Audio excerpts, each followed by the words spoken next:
Welcome back. Today's topic of discussion is diffraction of light. In this video, I am going to discuss in brief about the types of diffraction and their diagrammatic explanation.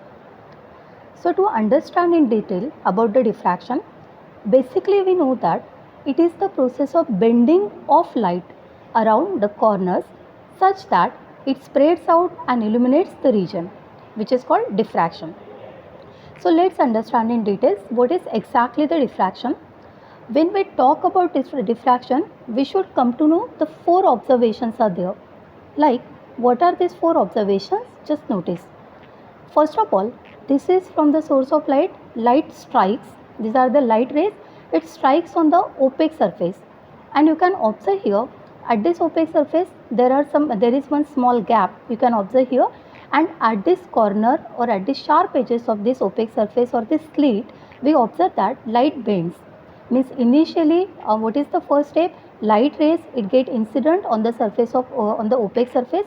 At the sharp corner or edges, these light rays at a sharp corner of edges, these light rays actually bends or they enters into the shadow region. They bends here and they incident at a point.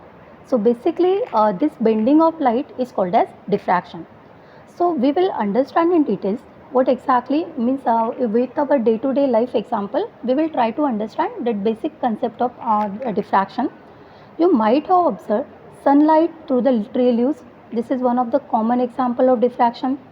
CDs, DVDs, Blu-rays, this is one example. After that, ripples of water is also one of the example, and most common example is that shadow of object.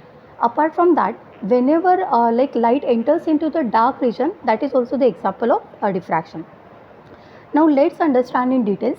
As I said, from this light sources, the monochromatic light it incident on the opaque surface we have taken here as a slit. There is a small gap here. Through this gap, the light bends in this way. Light enters into the shadow region. It bends here, and that it enters in. It bends here, and here what we can observe at this point, there is the presence of alternate bright and dark fringes or dark or bright bands are observed here. So this phenomenon is actually called as diffraction. And what happens further? If we see this dark, bright, white, this kind of patterns here, so what happens further? Like depending upon if the in terms of intensity, if we consider this phenomenon, these patches in terms of intensity, which is always variable, and based upon this pattern, further the diffraction is classified into two types. The first one is Fresnel diffraction, and second one is Fraunhofer diffraction. Now again, first of all, you try to understand what is the basic difference between Fresnel and Fraunhofer diffraction. So I have just kept here two diagrams. You can see the source obstacle, that is the slit, and the second one is third one is screen. If source, obstacle and screen they are at finite distance, so the diffraction observed is Fresnel.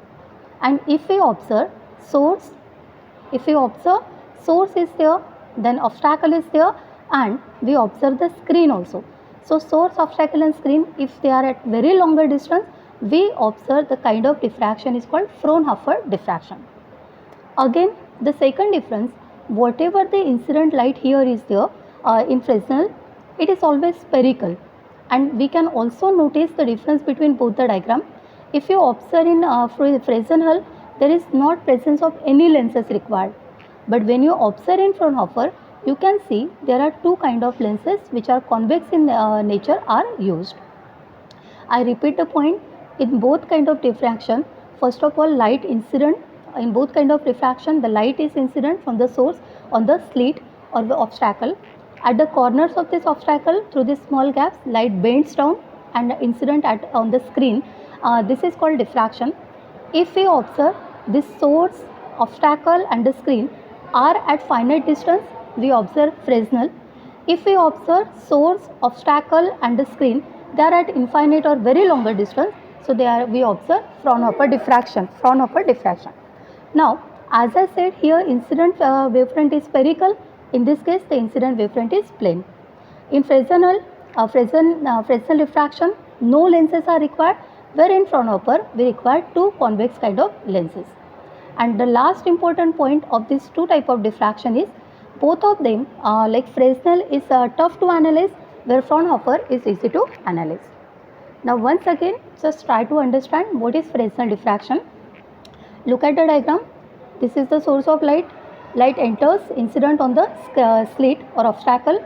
Through this small gap, light gets diffracted. It enters into the shadow region and incident at this point, where we observe a spherical wavefront. So this is your Fresnel. Instead of that, in case Fraunhofer diffraction, you can see here the arrangement or experimental arrangement is same.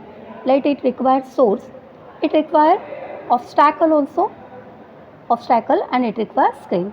But here we have used two lenses, L1 and L2. The purpose of these lenses is, as we know, source, obstacle and the screen, they are at very longer distance. So to focus the light, we need here two lenses. So first of all, what happens?